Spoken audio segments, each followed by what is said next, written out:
ये आप लोग को आज दिखाते हैं हम एक पुल जो हमारे बलियो घाट पे बना हुआ है। सरकारी घाट जो हमारा है, ये लगभग 10-15 साल के बाद जो सरकार रही है अभी, उसके बाद ये नया पुल दिया गया कि आप लोगों ने जो मुझे वोट दिया, जिताया, सांसद में भेजा या फिर विधानसभा के लिए, उसके लिए उन लोगों ने बड़ी परिश्रम और कठिन मेहनत के द्वारा ये पुल दिया है। ये पुल बलियो नदी का, ये पुल हम लोग को मतलब सिर्फ इस पे हम लोग बाइक या साइकिल ही जा सकते हैं, कोई 4 चक्का या ट्रक इस पे पार नहीं हो सकता है। ये इतना बेहतर पुल है कि अगर कोई 4 चक्का अगर गलती से चढ़ जाए तो या तो इस साइड या तो इस साइड चला जाएगा। ये हमारे जो अभी वर्तमान सांसद थे, उनके मेहनत से बना है ये पुल। उन्होंने हमारे गांव बलियो गांव में 2-3 बार आकर उन्होंने वादा किया था कि आप मुझे वोट दीजिए, मैं आप लोगों के लिए पुल बनवाऊंगा। और ऐसे ऐसे बहुत नेता आए, चले गए, लेकिन ये पुल आज तक ना रेडी हुआ। अब मुझे नहीं लगता कि हो पाएगा, लेकिन जब वोट आता है तो वो लोग वोट किस हक के लिए मांगने आ जाते हैं गांव में, ये मुझे समझ में, पूरे गांव को लोगों को समझ में नहीं आता है। तो हम लोगों ने इस बार सोचा है कि जब मेरे वोट लेकर आप 5 साल तक गायब हो जाते हैं, तो इस बार हम लोग सारे लोग गांव के गायब हो जाएंगे और आप मेरे पास आइएगा फिर पूछने के लिए। इसलिए हम लोगों ने सोचा है इस बार का जो, देखिए हालत देखिए, मोटरसाइकिल वाले भैया बीच से निकलते हैं, डूबते हुए निकलते हैं। कोई पढ़ने जाए बच्चा तो वो डूब के जाता है इसमें से।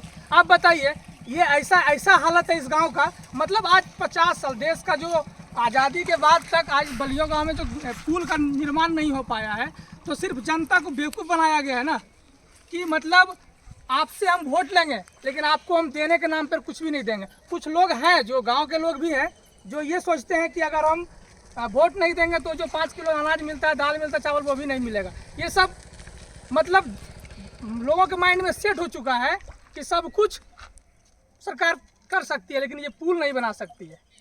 तो बलियो का ये हालत है, आप देख ही सकते हैं। और लगातार बार लोग, सिर्फ हम नहीं, बहुत सारे लोग आए चले गए जो ये दिखाएं, हर बार सरकार को दिखाने की कोशिश किया है, लेकिन सरकार ने आज तक वो चीज़ देखने का काम ही नहीं किया है। आँख को बंद करके रखा है। सिर्फ वोट के समय में गाँव में आएंगे, हाथ जोड़ेंगे, अब वोट दीजिए, बस आपका बेटा, आपका भाई, हम लोग हैं, वो यही कह के हम लोग को परगलाते हैं। 1-2 आदमी से मिल लिए गांव के लोगों से, अब पता नहीं क्या है, नहीं है, क्या सेटिंग बैठा हुआ है कि लोग ये भूल गए हैं कि हम वोट किस लिए देते हैं। वो वोट हम आपको दिए हैं, मतलब मेरा जो ज़रूरत है, मेरे गाँव का जो ज़रूरत है, समाज का ज़रूरत है, वो तो पूरा करने के लिए। लेकिन लोग सिर्फ वोट देते हैं, उनको जिताते हैं, सांसद, विधानसभा सब जगह भेजते हैं, लेकिन वो लोग हम सबों को भूल गए, बलियो गांव को भूल गए। चिराग पासवान कह के गए थे कि हम अबर बार आवेंगे तो वोट पुल पर चढ़ के आवेंगे। उसका स्क्रीन शॉट देखिए, यहाँ लगा है वीडियो, है ना। हाँ, वो ऐसा बात भरी सभा में बोल के गए थे। इसी पुल पे चढ़ के जाएंगे वो ना, आज जो पुल दिए है। चिराग पासवान के मेहमान के आज खड़ा कर लिए, आपने तो भाग गए। नहीं, पर्सनल देखिए, ये जो रोड जाती है, ये वाली, ये बलियो झाझा से ये जुड़ी हुई रोड है। देखिए पीछे, देखिए गाड़ी किस तरह से पार होती है,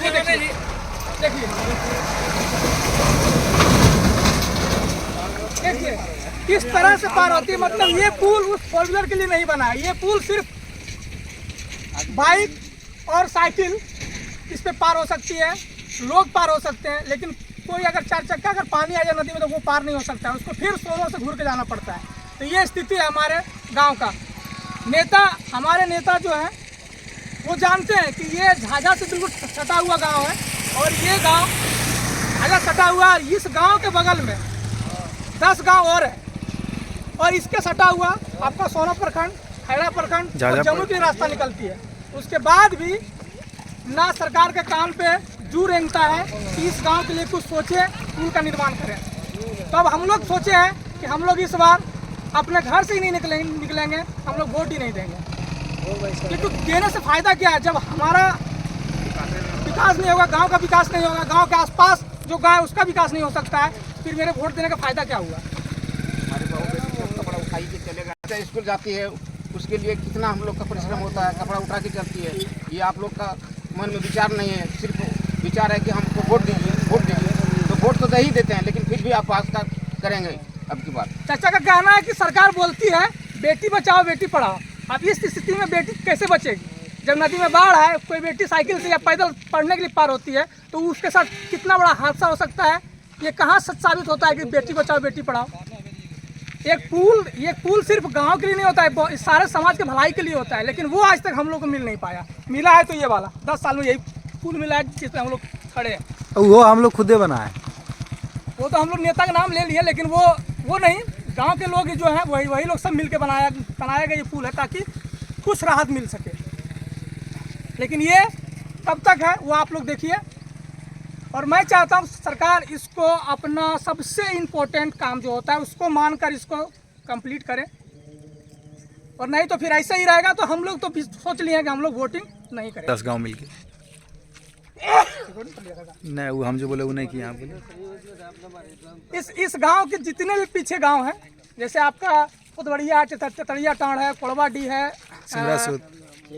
चिल्ली टाँड़ है, ये जितने भी गांव इधर आपका क्या पड़ता है, लखपुरा है, मोरा है, सभी कनेक्टेड है, इस नदी से इस रास्ते से कनेक्टेड है। हाँ, हम लोगों ने सभी ने मिलकर सोचा है कि हम लोग इस बार वोट बहिष्कार करेंगे, क्योंकि जब मुझे सुविधा ही नहीं मिलेगा तो हम वोट देके क्या करें, किसको वोट देंगे। एक की बात रहे तो जितने भी आए हैं, जो भी आए हैं, सभी ने सिर्फ वादा ही किया है, दिया कुछ नहीं है।